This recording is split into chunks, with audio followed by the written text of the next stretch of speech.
Well, give me an indication of something that, some criticism you've had that's made you think twice and say, okay, yeah, they're right.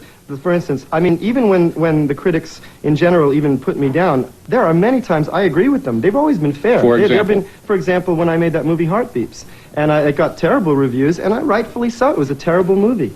And I'm embarrassed that I was in it. And I just want to say about that is that I did not write it, direct it, produce it. I had nothing to do with it. I was hired to act in it, and because my name was up there, people think it was, oh, my movie. Well, I just want to say to my fans, if there are any out there, that I would like to personally apologize to each and every one of you for me being in that movie. Well, doesn't really matter what I say from here on out, does it?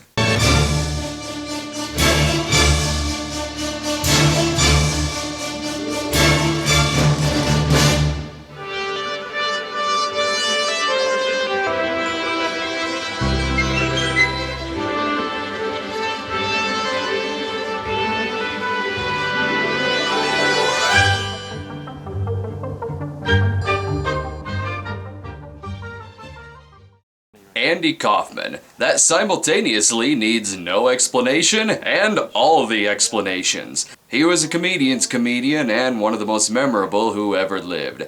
Some people loved him, some hated him, some thought he was fascinating, others said they didn't get him. I thought he was hilarious. There was a level of sincerity and childlike wonder in his humor that is sorely missing from most of today's anti-humor, not to mention the fact that Kaufman could actually act. Having bit parts in films like In God We Trust and God Told Me To, it wasn't until 1981 that Andy got a starring role in a major motion picture. It was sort of a test film to see if Andy could carry a movie at the box office.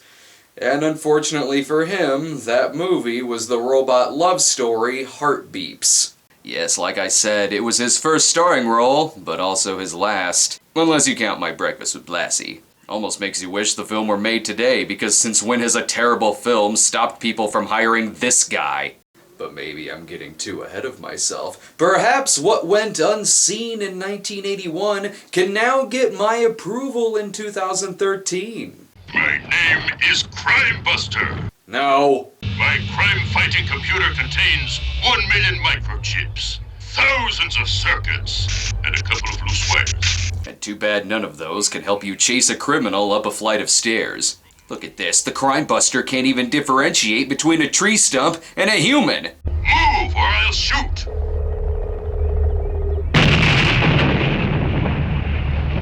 Such an abuse of crime-busting power.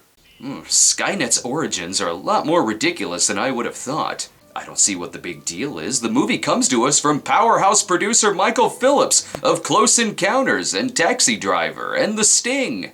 But maybe this was his branching off point into producing films such as Don't Tell Mom the Babysitter's Dead and Mom and Dad Save the World. And in a world of robots, you might not want to have your humans sound like their voices were put in by a machine in post-production. Why didn't you see it? Why didn't you see us? All right, let's go. Come on.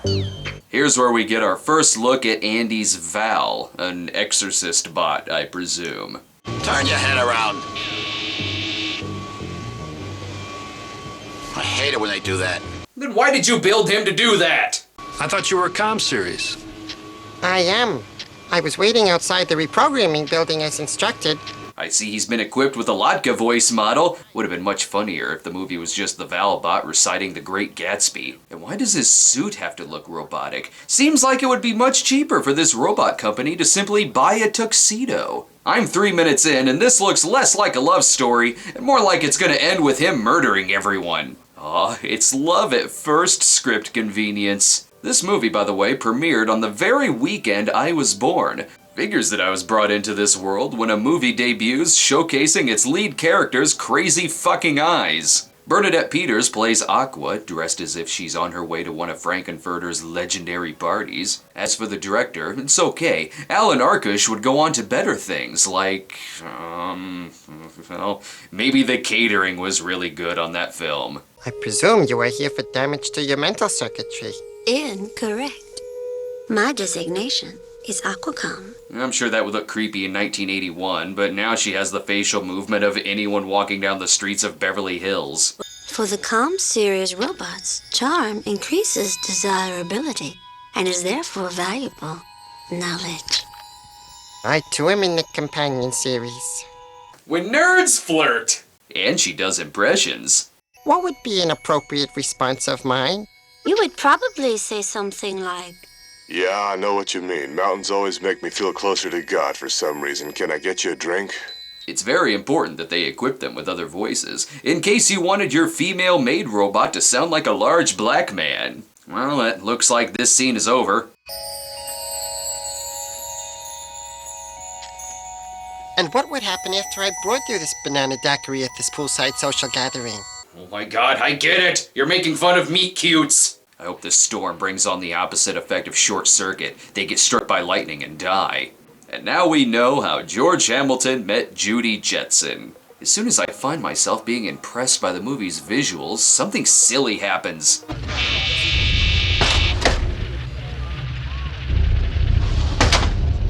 Good response. Pleasure center appropriate? Why would he aim his gun at that in the first place? And don't they have an off switch? can you identify that atmospheric phenomenon? Yes. Rainbow. If you make yourself cry at it, you can be popular on the internet for about 15 minutes. Plus 3 additional colors. We would be mechanically compatible for many similar functions. The same thought just crossed my grid. Well, at least they've mastered the Lily Tomlin, John Travolta art of awkward pauses.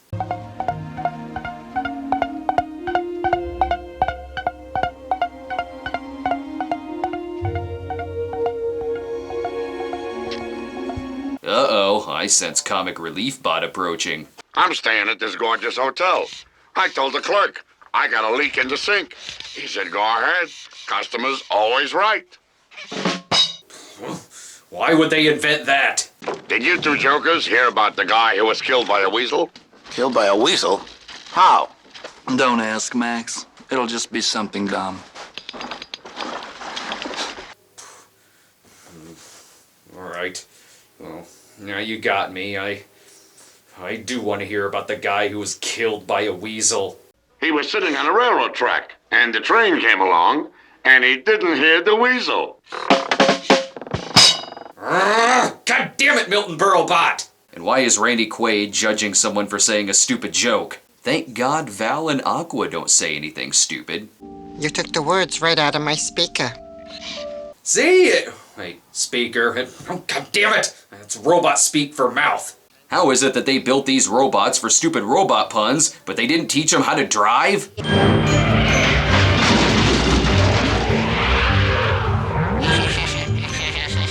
Oh, am I getting ahead of myself? Sorry. Val and Aqua and Funnybot decide to break free and explore the forest to find trees. No, seriously, that's it.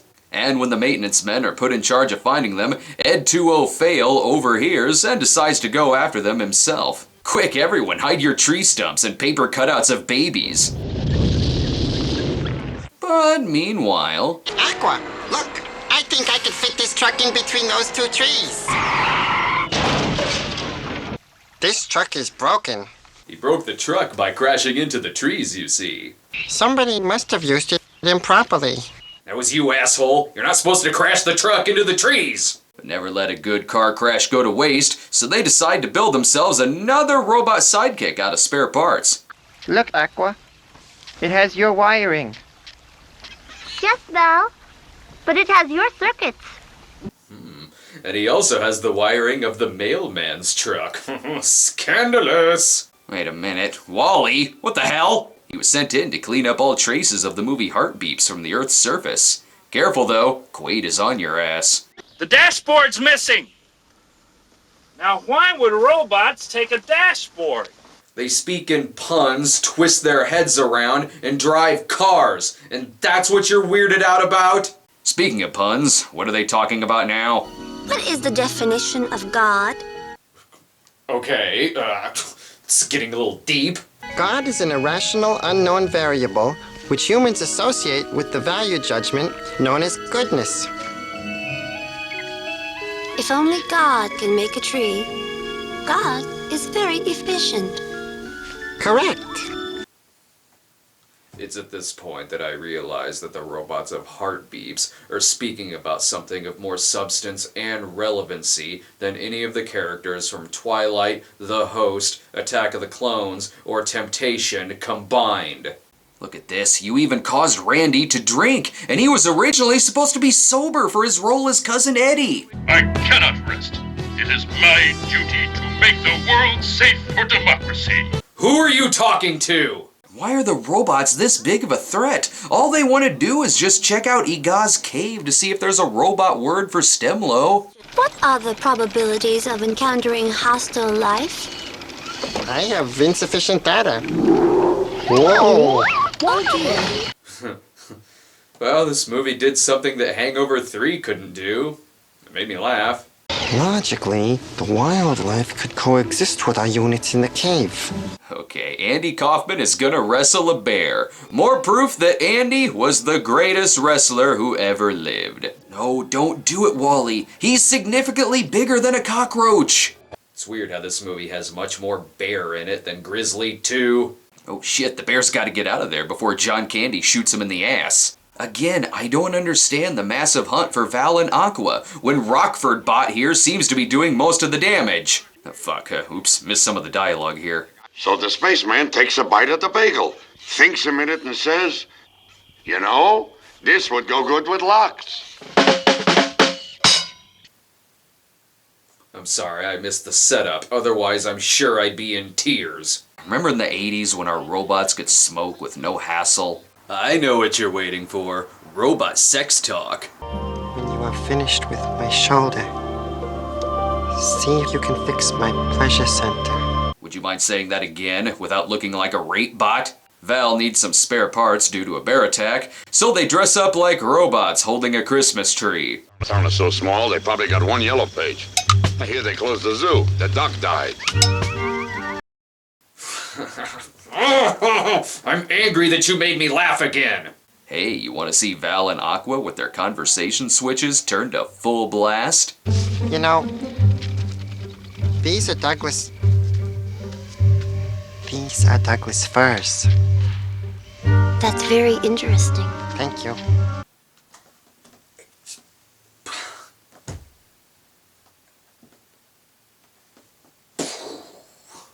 Wait, hang on. I know what this is reminding me of now. By the way, Tilly, I must have a splintered crystal in my memory bank. I can't remember why we made a suicide pact. You can't remember.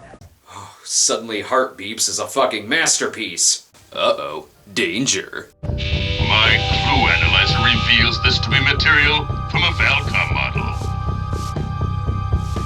On the other hand, it may be a Buick seat cover. That was not one of your better jokes, Barney Miller bot. Val and Aqua managed to get into the store to gain some spare parts, plus... Look, Val. A new directional finder.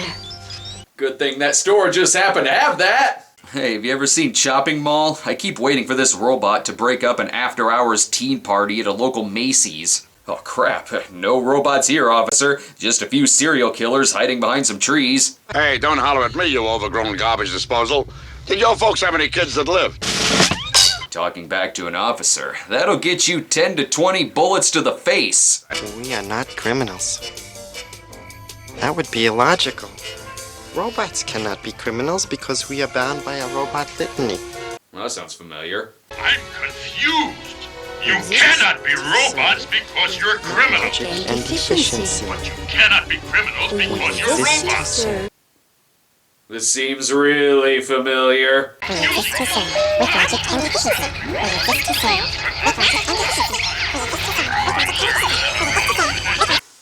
You know what? I can't get mad, because Heartbeeps used that to better effect than Into Darkness used the ending to Wrath of Khan.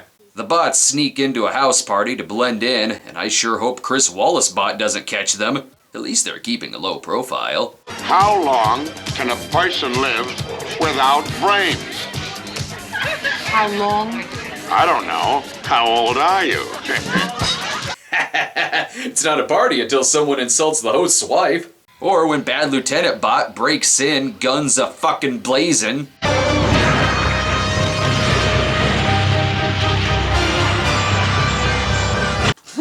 Well, I always wanted something that combined the technology of Knight Rider with the murderous rampage of Christine.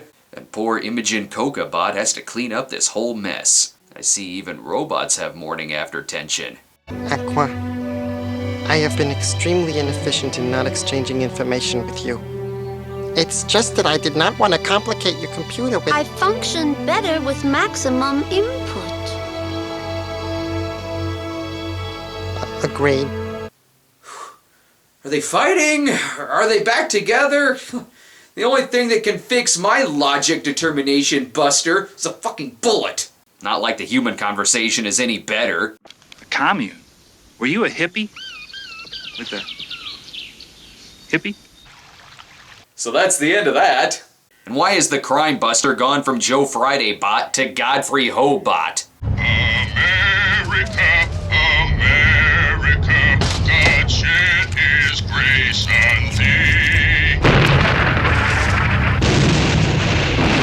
I can't wait until Godfrey splices this character into a movie about a little girl and her giant pet snake. Oh, fuck no. No, not the junkyard. Anything but that. Damn you, Norman, you interfering, warm-blooded animal. Who authorized you to reactivate me? Why can't two poor robots commit suicide in peace? Post-Star Odyssey stress syndrome is a real thing. First Ninja the Mission Force gave it to me, and now this. At least they pick up their very own Christopher Guest. He's there looking for the script to Almost Heroes. And what better way to loot than with a raccoon?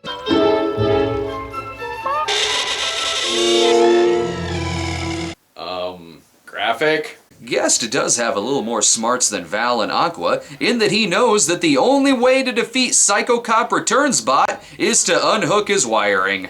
But the only place they can get the parts they need is to return to the factory. It's like they didn't even need to leave to begin with. There's no way they'll have the energy left. They won't make it back in time. I know. But I hope they do. I can tell how much you care by your half-smile. Both Val and Aqua are running on very little battery power, and it starts getting even more weird when they tell Wally about the facts of robot life, I guess? Those are stars. One of them, the North Star, will appear soon. Over there. The wonderful place of junk is in that direction. North. That's where our friends are.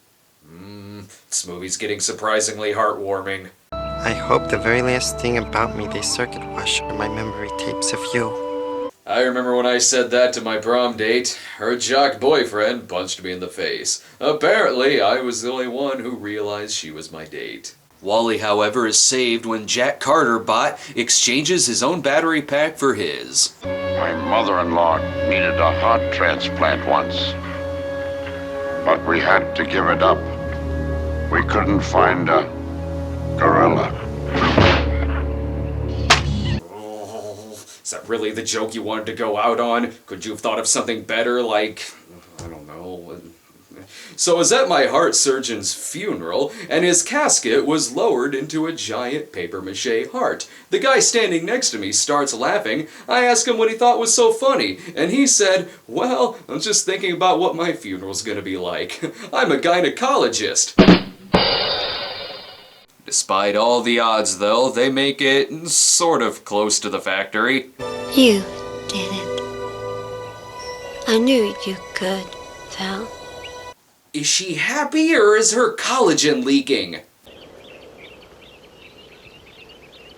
Val. That's fucking horrifying! And then it goes back to being depressing. I want to ask what you know about...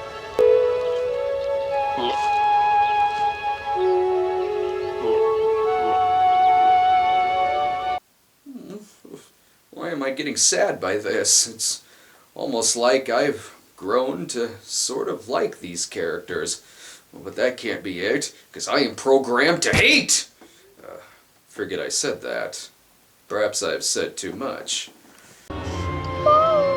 God damn it, Wally. You have the power to make me cry at anything. You can put your tissues away, though, because the factory workers explained that once they put new batteries into the robots, they still kept malfunctioning. So they had to get rid of them. Meaning they're still alive and have turned their junkyard into a sitcom.